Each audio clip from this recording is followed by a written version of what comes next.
transmitindo Cidadania.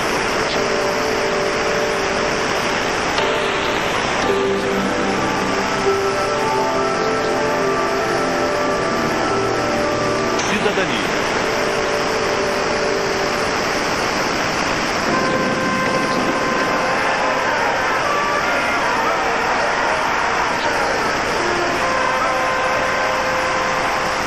Nas duas primeiras décadas do século XX, os fazendeiros de São Paulo e Minas Gerais controlam a política nacional.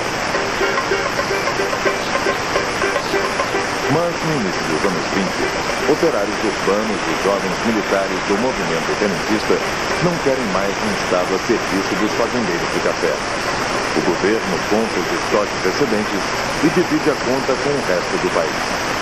Sacudida pela revolta dos 18 do Forte em 22, por revoluções do Sul e na Paraíba em 24 e pela coluna Prestes, a República Velha entra em colapso.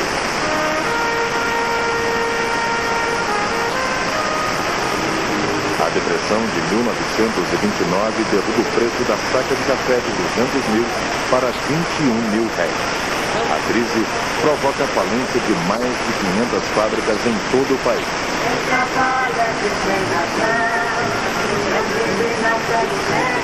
O presidente Washington Luiz quebra o revezamento com Minas Gerais e lança outro paulista, Júlio Prestes, à presidência.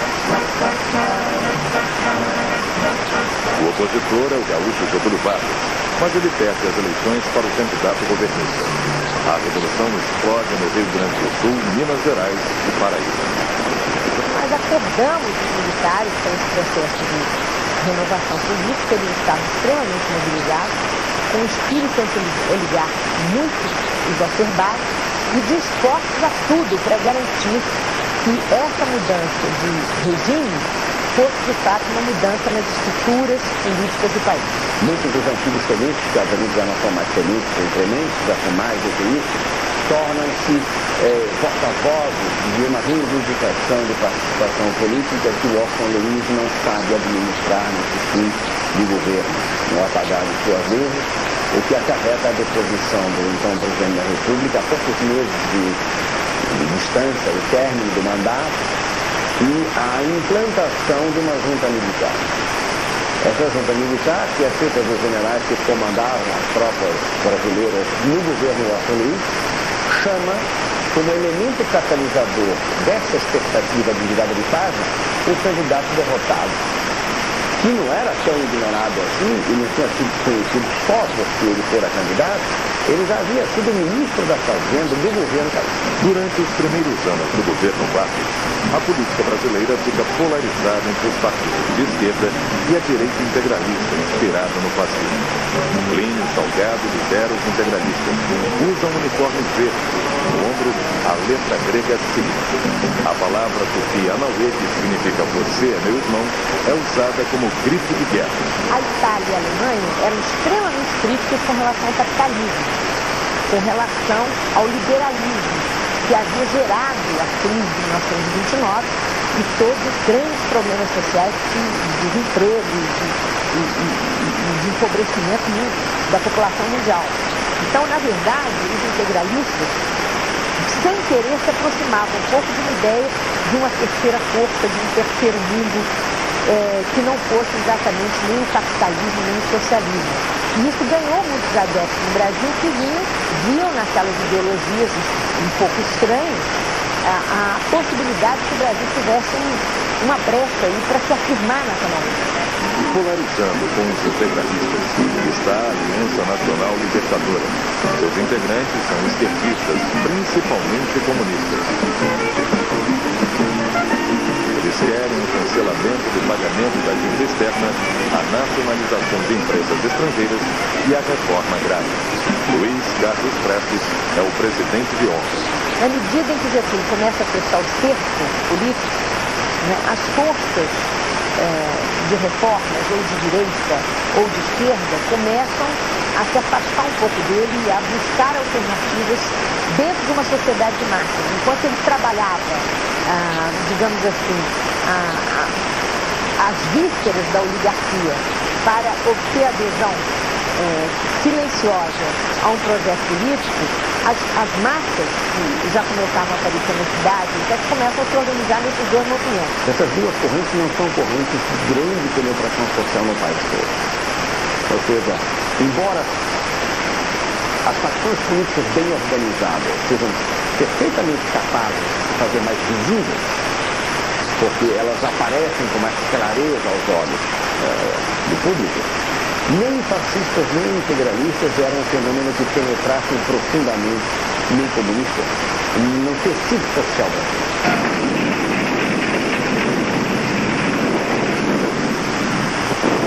A Revolução Constitucionalista de São Paulo em 32 força Vargas a convocar eleições para a Assembleia Nacional Constituinte.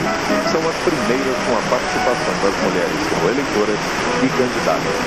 A Constituição ela tinha muita coisa parecida com a nossa, atual, de 88. Ela era uma Constituição extremamente social, né, muito afirmativa na área social. Ela era uma Constituição muito democrática, porque ela abria uma série de canais de participação, mas ela deixava muito poder para as oligarquias, que eram todos poderosos politicamente. E aí a contradição acabou aparecendo de fato.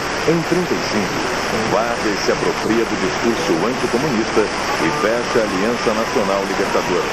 Rebeliões explodem em Natal, Recife e Rio de Janeiro. É a intentona comunista, logo controlada pelo governo central. Os comunistas ficam na clandestinidade. As eleições presidenciais estão marcadas para 38, mas Vargas tem outros planos. Com o argumento de defender o país de uma suposta revolução, Vargas dá seu próprio golpe em 10 de novembro de 1937. Ele simplesmente põe a Constituição de 1934 fora do ar. Ele revoga. Ele dissolve o Congresso. Ele extingue os partidos políticos. Ele proíbe a ação de quaisquer outras entidades políticas no país. Institui a pena de morte para crimes contra o Estado e a ordem pública. Ele nomeia interventores nos estados onde os governadores não aderem imediatamente à proposta do Estado Novo. Cria um departamento de imprensa e propaganda e passa a governar por secreto. E na prática, abola a federação. Vargas ignora a Constituição preparada pelo Congresso e impõe seu próprio texto. A Constituição de 37 é chamada de polaca. Então, portanto, a gente utiliza como modelo a Constituição da Polônia, que havia sido encomendada pelo então presidente polonês, um pouco antes disso, o general Piłsudski, que é uma assim chamada Constituição de estilo corporativo.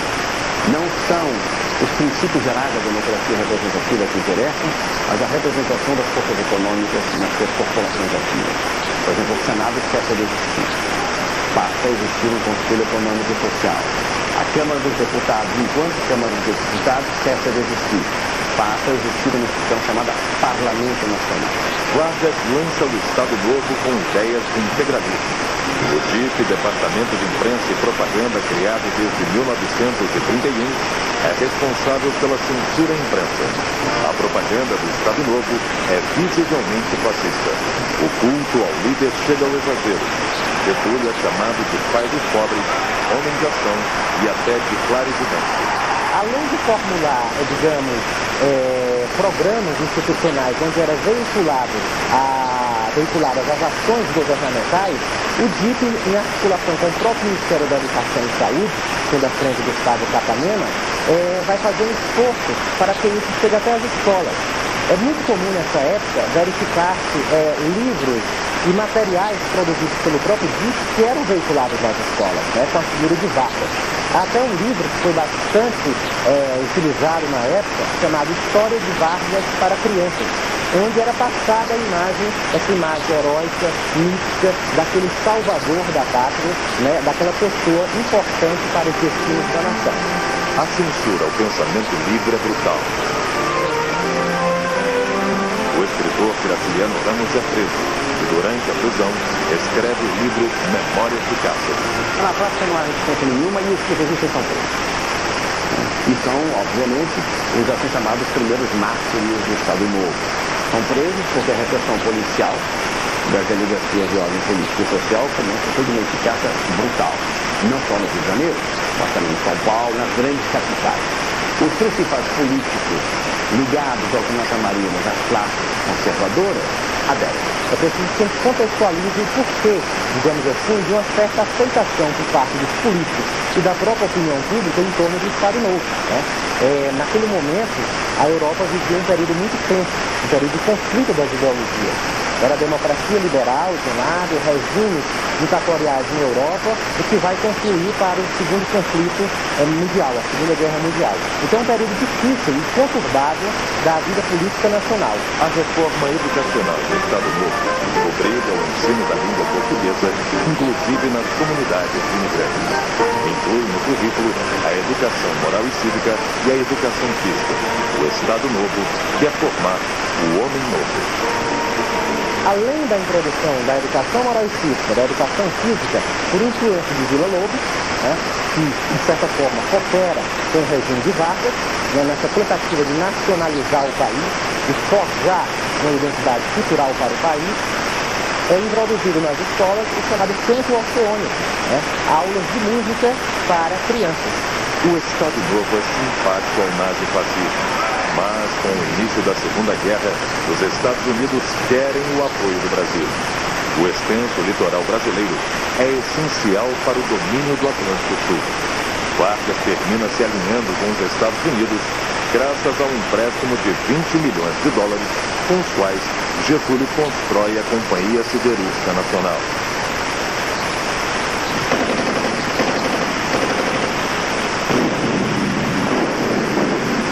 25.000 soldados brasileiros vão lutar na Itália. E 50.000 nordestinos são enviados para a Amazônia. A extração da borracha é essencial para a indústria bélica americana. Nós temos banana para 1943, se eu não me equivoco, ao famoso Manifesto dos Mineiros, que proclama alto e bom som, para a grande surpresa dos que então de alguma maneira conformavam na política, dizendo que a liberdade política da cidadania brasileira estava a tal ponto sufocada que o país corria o risco de perder a sua identidade. Não é o termo exato, mas é sentido. A pressão foi tão grande e as reclamações começam a ultrapassar os limites de uma mera repressão tacanha, que o Getúlio é obrigado a autorizar o retorno dessa política. A vitória dos aliados vai mudar o cenário político no Brasil. A onda democrática varre os ditadores do Ocidente. Vargas é deposto e são convocadas eleições gerais. De certa forma, o retorno dos pracinhas é um momento muito emblemático, certo? O retorno dos pracinhas ao Brasil, né, a toda uma comoção popular. Isso, de certa forma, também contribui para o desgaste de Vargas, né? Até que em 1945 ele é deposto e são convocadas eleições gerais, inclusive eleições que vão dar origem, né, à nova Assembleia Constituinte, que vai elaborar exatamente a Constituição de 46. Do ponto de vista político, de certa maneira, o Estado Novo abateu muito o poder incontestável das oligarquias regionais brasileiras, centralizando o Estado, organizando a administração, estabelecendo regras para a administração pública, modernizando a política, né? E permitindo, inclusive, que novos atores entrassem em cena. Esses foram, certamente, os dois pontos fortes. Então, um pouco a figura de Getúlio hoje não é a história completa da sua ação. A figura de Getúlio hoje é a figura de quem consolidou a estrutura central do Brasil, que organizou o sistema decisório do governo federal e assumiu a função de resolver os problemas dos seus amigos mediante outorga de sistemas legais, um deles é a consolidação da lei do trabalho, reunindo várias leis adotadas por decreto-lei, ou seja, sem que nenhum parlamento tivesse sido consultado sobre coisa nenhuma, né? Mas obviamente usando o conselho